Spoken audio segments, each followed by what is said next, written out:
I wasn't planning to film this, but I realized that it might be of help to some persons. That's why I later decided to film this. So what I did is I placed the original closure. This is the original closure, and it's a 4x4 closure. So I want to extend this to a 6x6 closure. So I placed the original closure, which is a 4x4 closure, on the mannequin, and I just basically spread it out to ensure that, you know, there are no folds. And then I placed the new closure that I want to extend my closure with on the old closure. So you want to ensure that the new closure you're placing, or the new lace you're placing, is bigger than the size of the new closure, if that makes any sense. So let's say your old closure is a 2x2 closure and the new closure you want to make is a 4x4 closure. So this new lace should be wider than 4x4, okay, because this would now be like the new size of the closure. So I'm doing a 6x6 closure now, and this new lace is wider than a 6x6 closure. So I basically placed the new closure on top of the old closure, and I use my pin to secure it.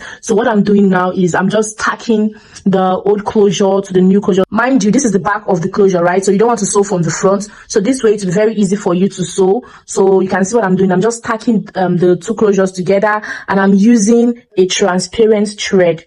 After tacking, your work should look like this. So yeah, this is what it looks like. I'm trying to get you guys to see this because I'm not actually like filming the way I would normally film my tutorials, so it's be kind of difficult, but just try to see what I'm doing. So you can see here, let me show you the back first. So this is the back. So this is the back, okay? Corners should look like this.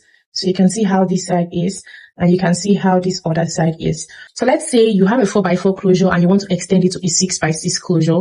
What you just need to do is to add 2 more inches to make it 6 inches, right? So the 2 inches, you're going to add 1 inch on this side and 1 inch on this side. So it's going to be equal. And then you add the remaining 2 inches in front, okay, so that the joining is not going to be obvious here. So that's what I'm going to do now. I'm going to ventilate 1 inch on this side from here to maybe around here. I'm going to use my tape. So you want to use your tape so you don't make mistakes. And then 1 inch from here to somewhere around here.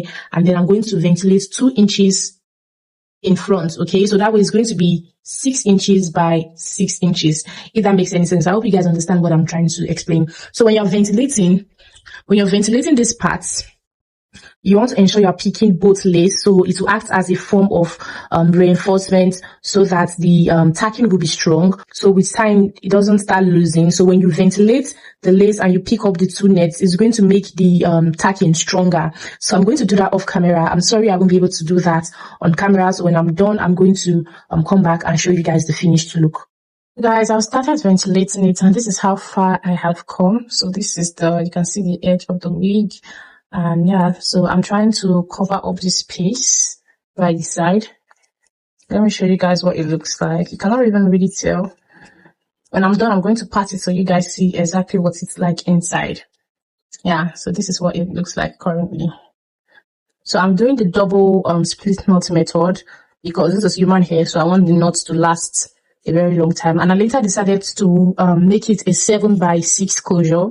So I added an extra 0.5 inch on this side, and then I'm going to be adding an extra 0.5 inch. So it's going to be 1.5, 1.5. That's a total of 3 inches plus the 4 inches we had before. So that's 7 inches. I'm going to show you guys the end result. So I just got to the front of the wig, and this is what it's looking like. So you can see that I'm using the ventilation to ventilate both the old lace and the new lace together. So it will serve as a form of reinforcement to make the ventilation, to make the tacking very strong. So when I get to all these points, I'm going to use the ventilation to ventilate both nets together. So it's going to be stuck together. So this is what it's like currently, and this is the front of the hair. So I already marked the point where I will be stopping, so it becomes a 7x6 frontal. No, not frontal, sorry, a 7x6 closure, which is like a mini frontal. So I'm going to show you guys the end result soon. So guys, this is what the wig looks like currently, and you can see that I have gone far. So this is the hairline. So I'm trying to do something really scanty around here, so it's not so visible. So the knots are not so visible. And yeah, this is what it looks like. Let me show you guys.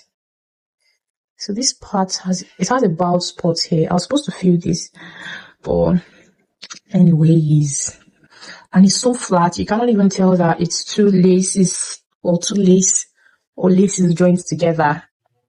So guys, so far this is what one side of the wig looks like. I am so in love with the hairline. Like the hairline was like one of the major reasons why I had to do this, because I wanted to like reventilate the hairline so it looks so natural. And then you guys can see the blend here. You can't even tell where the new lace is starting from. So the only reason why you can see the difference is because this old lace was tinted and this new lace isn't. So when I tint this new lace, it's going to look exactly like this very soon. So you can't even tell where I started or where the new lace is from, because it blended so well.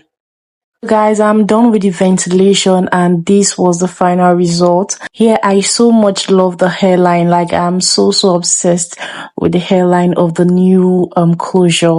So you can see what the back is looking like, and I'm not a frontal girly. I don't really like frontals that much. So I wanted a closure that can serve as a closure and also give that frontal effect. That's why I had to even extend it to a 7 by 6 inches. So it gives that it gives like a mini frontal effect. Okay, so let me know if this was helpful in the comment section. See you guys in my next video. Thanks for watching and bye.